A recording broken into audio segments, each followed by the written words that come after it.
So yes, Polar Express camera test. The camera test obviously is what I was going on about in my last video. I did mention it, and that was doing a sort of an experiment with a Pentax H90 and the Sony WX350, which is normally my B-roll camera.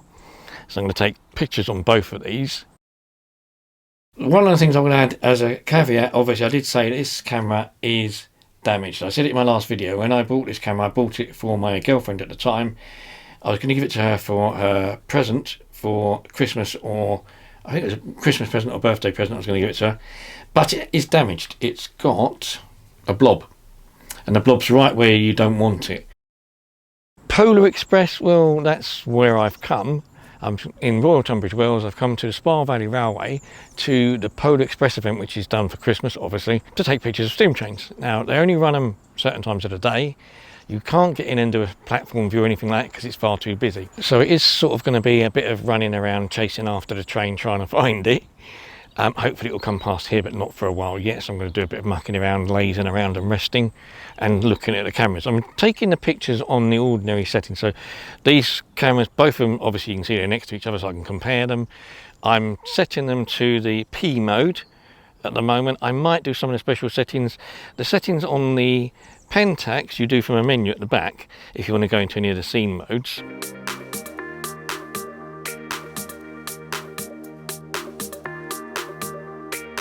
The Sony has got a dial on the top to select which mode it's in. One of those is scene, and then you can select the options for the scene modes like food, night, and all that sort of stuff.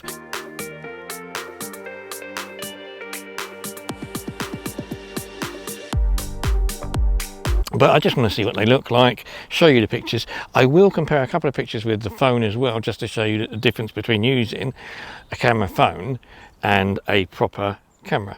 So I better add a little bit of context here. The day wasn't exactly the best day it could have been. It's winter, it was grey, it was also drizzly as well. So the cameras didn't do the best that maybe they would have done in, say, summer. You will see that in some of the drone shots. Even in the drone shots it did look a little bit murky, a bit grey. So this is more of a winter all year round test, and you'll notice that from some of these images.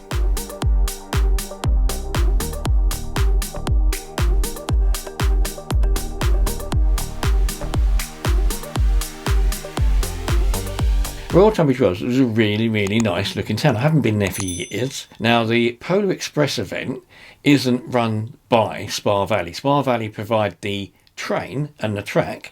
The Polar Express event is actually run by a separate company, and they run it all over the country. They do lots of other train tracks and various areas where they do it. So they set all the prices, and they set a lot of the times. So the prices for it were quite high. The November prices were around about 40 quid per person. December prices nearly £60 per person. So it is very expensive for a train that doesn't go an awful long way. And to be fair, it was very slow on the way there.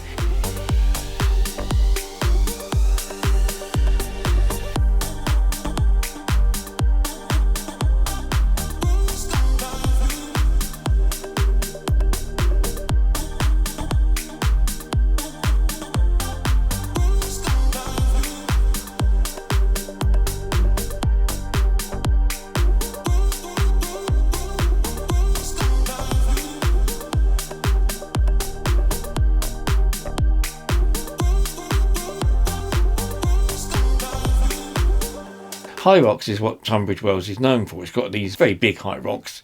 Very nice, very picturesque. Train goes through them, it's quite nice.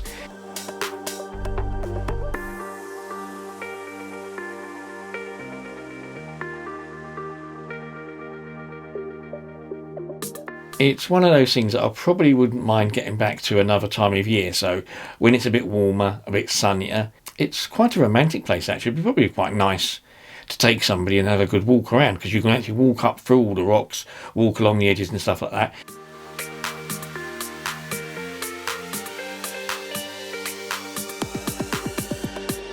And unusual, which I didn't know at the time, they're also lit up at night, which is quite nice.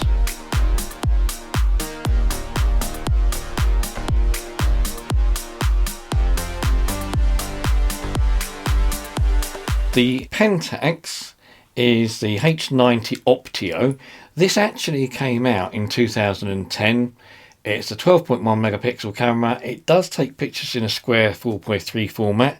It's got a decent screen. It's quite a nice size and weight, and it's got a 5x optical zoom. The Sony WX350 came out in 2014. This is an 18.2 megapixel camera. This one's got a 20 times optical zoom, much bigger optical zoom on this camera. Now, there are a couple of big differences between these cameras. As I said, the megapixels, there's a bit of a difference.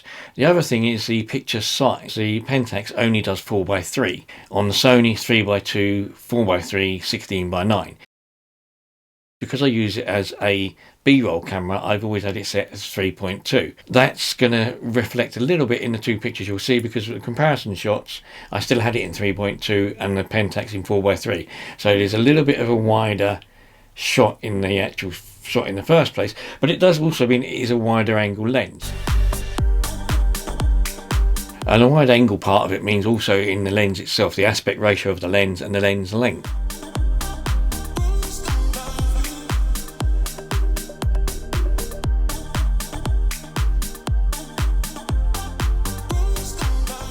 Now, before I came here the other day, I had a genius idea of stopping in at the Smith Weston bar, which is sort of behind me really, next to Sainsbury's. It looks really good. It does American flavoured stuff, or loads of American things. I was going to do it at lunchtime. I decided not to. I want to go and see the train. And it's now evening. It's about just gone 6.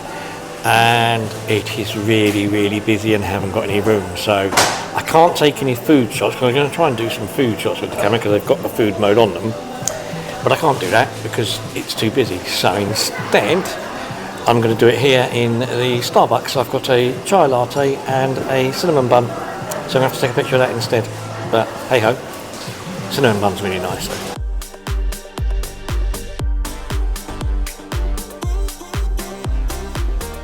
The Smith Weston pictures didn't come out too good at night on both cameras. Neither of them are really good handheld. And compared to taking a picture on the phone, I took a picture on my camera phone, my older Huawei phone, position, similar lighting, and the phone picture come out a lot better. But that's not always the case. Sometimes the phone isn't as good in the day. Sometimes in the daytime, the phone washes colours out. So the camera might be better in that respect.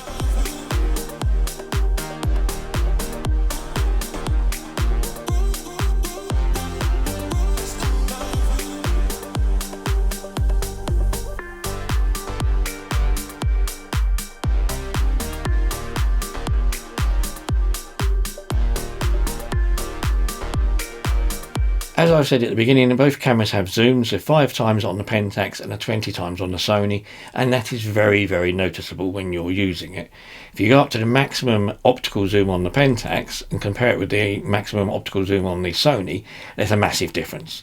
Both cameras do have a digital zoom, and on the digital zoom they probably look exactly the same in their perception as to where they are, although the quality on the Pentax is shocking compared to the Sony. It's much, much worse. You can make out roughly what you can see in the window, the little octopusy thing, but it's a very, very poor quality. But the Sony's not much better in digital, which is why I try to keep away from digital zoom as much as possible. Now, as I said previously, I do use this as a B-roll camera when I'm out filming. So if I've got a camera from a different angle or somewhere else, I use this one. I sometimes use it for overhead shots, things like that, because it films in full HD, 1920 by 1080. I used to use it quite a bit also for taking pictures of watches. My watch pictures are usually taken with this camera. Now, I have compared with the Pentax, and the sort of the similar close-up shots you'll see, the Pentax just isn't as good.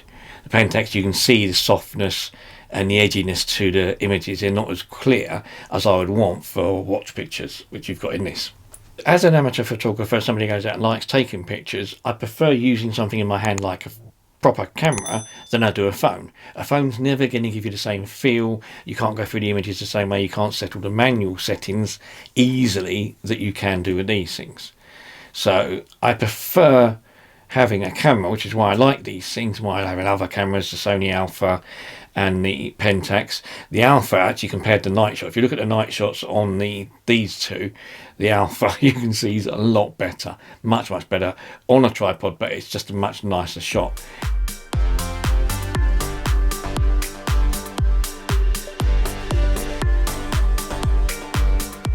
It's nice to have a little camera to walk around with in a pocket camera, which is why I keep these, because they're a bit more fun, but they're not as good as other newer cameras, and as I said, in some shots they're not as good as the phone, although the phone doesn't do as well in the day, so I prefer to have one of these as a daytime shot than I would the phone.